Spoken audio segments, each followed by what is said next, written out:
અંતહીન આકાશના અંતરાળમાં જ્યાં સમયનો આરંભ થયો ત્યાંથી જ શિવજીનું અસ્તિત્વ છે.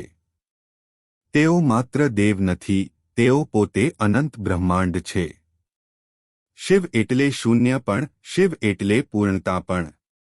તેમના ત્રિનેત્રમાં ભૂત, વર્તમાન અને ભવિષ્ય સમાયેલી છે.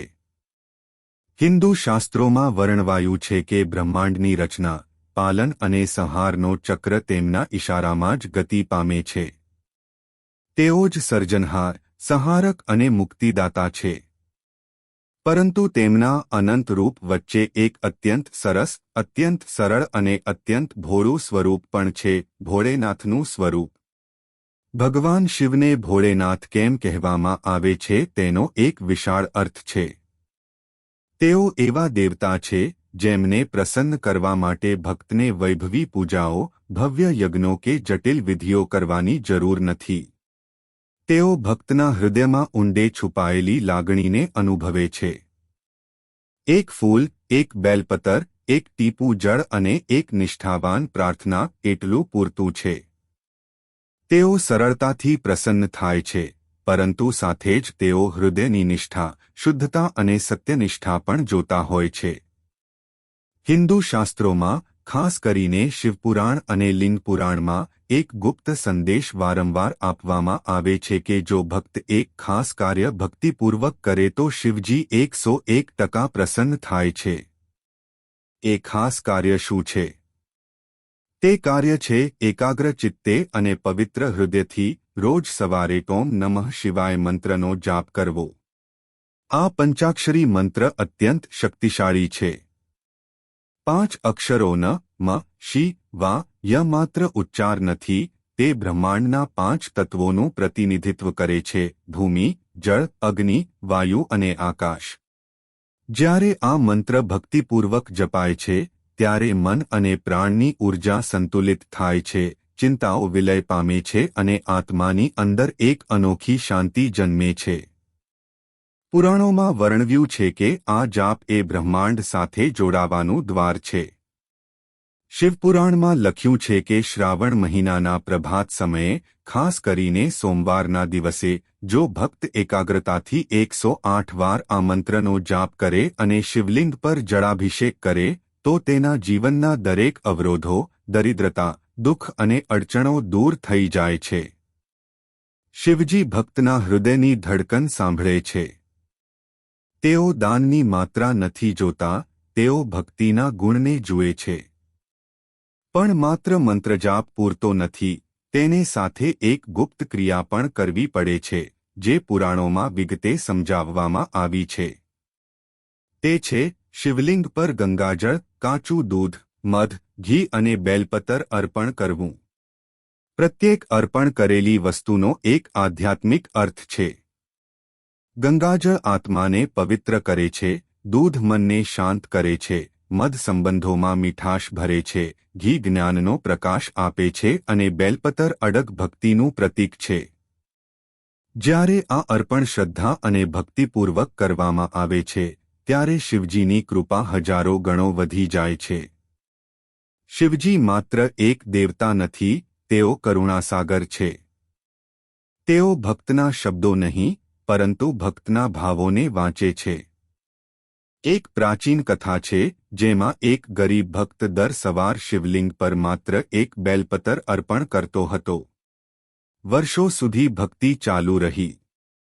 એક દિવસ શિવજી તેના સ્વપ્નમાં પ્રગટ થયા અને પૂછ્યું, બેટા, તું મારી પાસે કશું માગતો કેમ નથી? ભક્ત નમ્રતાથી બોલ્યો, ભોળેનાથ, તમે છો એટલે બધું છે, તમને શું માગવું? શિવજીની આંખોમાં કરુણાના આંસુ આવી ગયા.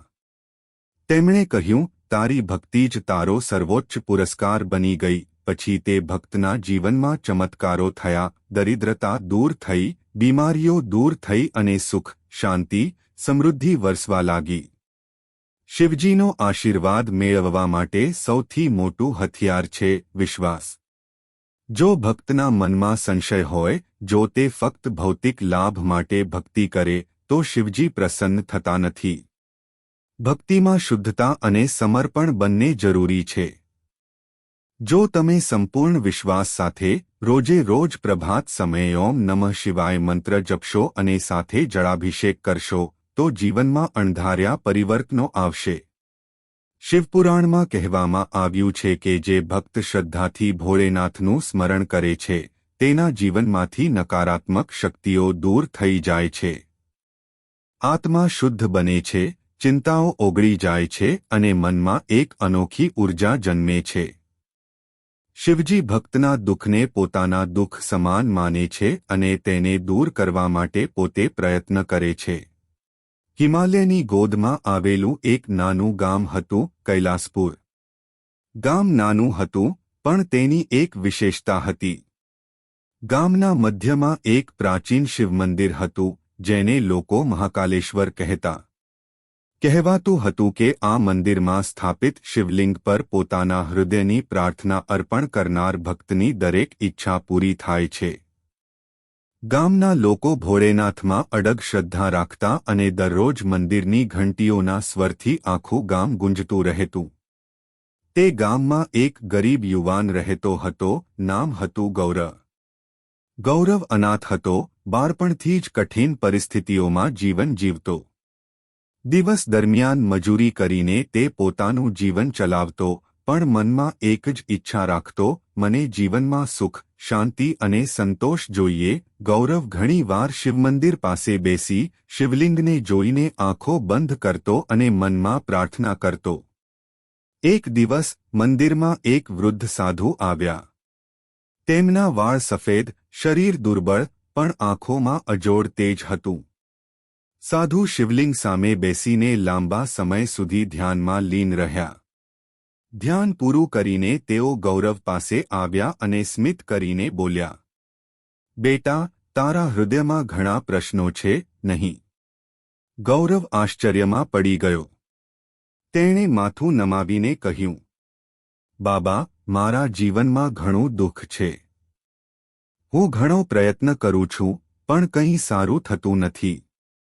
શું ભોળેનાથ મને સાંભળતા નથી? સાધુ હળવેથી હસ્યા અને બોલ્યા, બેટા, ભગવાન શિવને સાંભળવા માટે મોટી પૂજાઓ કે વિશેષ વિધિઓની જરૂર નથી. તેમને પ્રસન્ન કરવા માટે માત્ર એક જ કામ પૂરતું છે. રોજ સવારે શુદ્ધ હૃદયથી ઓમ નમઃ શિવાય મંત્રનો જાપ કર. ભક્તિપૂર્વક શિવલિંગ પર જળાભિષેક કર અને બેલપત્ર અર્પણ કર. વિશ્વાસ રાખ, ભોળેનાથ તારા દરેક આંસુને અનુભવે છે. એક દિવસ એવો આવશે જ્યારે તારી દરેક ઈચ્છા પૂર્ણ થશે. ગૌરવે સાધુના શબ્દો હૃદયમાં ઉતારી લીધા. તે દિવસથી તેણે રોજ સવારે વહેલી પ્રભાતે મંદિર જવાનું શરૂ કર્યું. પવિત્ર નદીમાંથી જળ લાવીને શિવલિંગ પર અર્પણ કરતો, બેલપત્ર ચડાવતો અને એકાગ્રચિત્તે 108 વાર ઓમ નમઃ શિવાય મંત્રનો જાપ કરતો. દિવસો ગયા, મહિના પસાર થયા, પણ ગૌરવના જીવનમાં કોઈ મોટો ફેરફાર આવ્યો નહીં. છતાં પણ તે એક દિવસ પણ શિવજીની ભક્તિ છોડતો નહોતો, કેમ કે તેને સાધુના શબ્દો યાદ હતા, વિશ્વાસ રાખ. એક રાત્રે ગૌરવ સ્વપ્નમાં જોયું કે કૈલાસ પર્વતના શિખરે તે એકલો ઊભો છે. દૂરથી એક દિવ્ય પ્રકાશ દેખાય છે અને તે પ્રકાશમાં શિવજી સ્વયં પ્રગટ થાય છે. શિવજીના માથા પર ચંદ્ર શોભી રહ્યો છે, ગંગાજળ ઝરણાની જેમ વહે છે અને ત્રિનેત્રમાંથી કરુણાનો પ્રકાશ ફૂટે છે. શિવજી સ્મિત કરીને ગૌરવને કહે છે, બેટા ગૌરવ, તારી ભક્તિએ અમારું હૃદય સ્પર્શ્યું છે. અમે હંમેશા તારું જાપ સાંભળ્યું છે. તો આજે જે ઈચ્છા રાખશે તે પૂર્ણ થશે. ગૌરવની આંખોમાં આંસુ આવી ગયા. તે શિવજીના ચરણોમાં નમન કરીને બોલ્યો, ભોળેનાથ, મને ધન, વૈભવ કે સત્તા કશું નથી જોઈએ. મને ફક્ત એટલું આપો કે મારા ગામના કોઈ પણ ભક્તને ભૂખ્યા ન રહેવું પડે. શિવજી ગૌરવના નિઃસ્વાર્થ હૃદયથી અત્યંત પ્રસન્ન થયા અને આશીર્વાદ આપતા બોલ્યા, બેટા, આજથી આ ગામમાં ક્યારે કોઈને ભૂખ્યા રહેવું નહીં પડે. અને તું તારા જીવનમાં શાંતિ, સુખ અને સમૃદ્ધિ પામશે.